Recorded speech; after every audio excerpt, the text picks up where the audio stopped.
Every civilization has believed in an end, a final day, a last judgment, a cataclysm to wipe the slate clean. But what if the end isn't an event that just happens to us, but a weapon we create, a power that has slept for centuries, dormant in our myths and scriptures, just waiting for the wrong command, the wrong person, the wrong moment in history? The book of Revelation speaks of 7 seals, 7 angels, and 7 weapons unleashed upon the world, swords of fire, bowls filled with plagues, and thunder that shatters the foundations of the earth. For centuries, we've called them symbols, metaphors for divine wrath. But what happens when those ancient symbols become modern technology?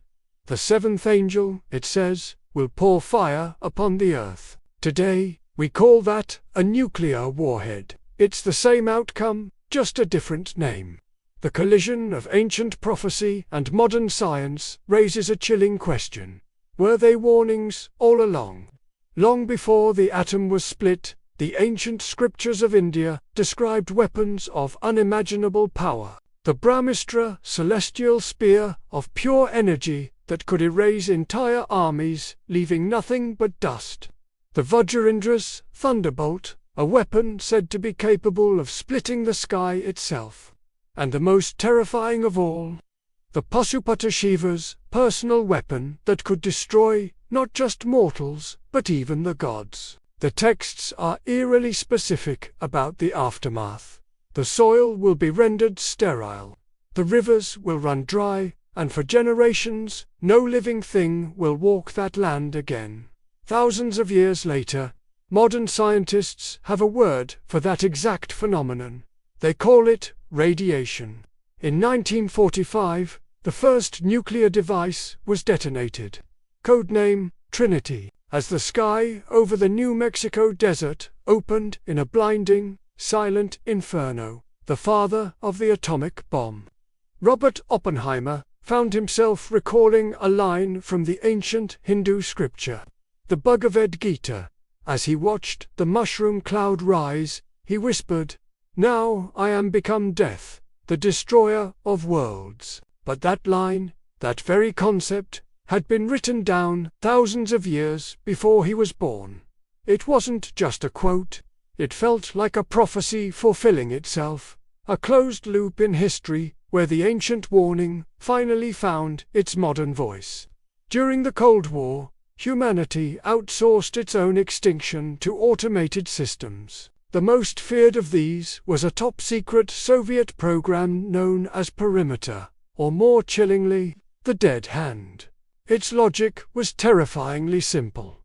If a nuclear strike decapitated Moscow and severed communication with military command, the system would conclude the leadership was gone and autonomously launch the entire remaining Soviet nuclear arsenal. It was a doomsday machine designed to guarantee mutual destruction.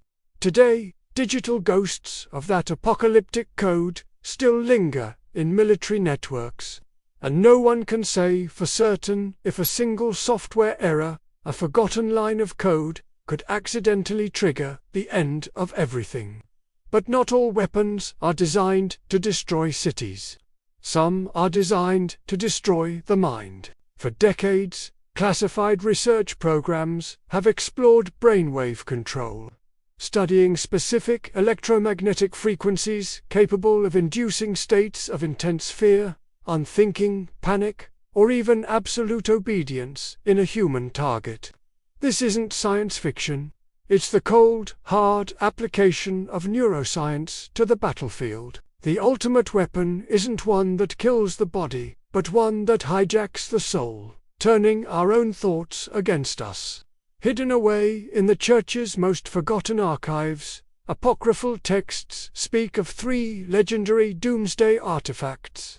The Spear of the Last Angel, a weapon said to wound the unseen, the spiritual; the Chalice of Silence, an object rumored to have the power to erase the human voice from existence; and the Key of Fire, a relic believed to be capable of opening and closing the abyss itself. Officially, these are nothing more than myths, ecclesiastical folklore. But unofficially, in the shadowy corners of the world, they have never stopped being sought. Today, judgment doesn't need a divine hand. It can be executed by lines of code. Military artificial intelligences are already being deployed that can make lethal decisions on the battlefield without any human intervention. They learn from every engagement.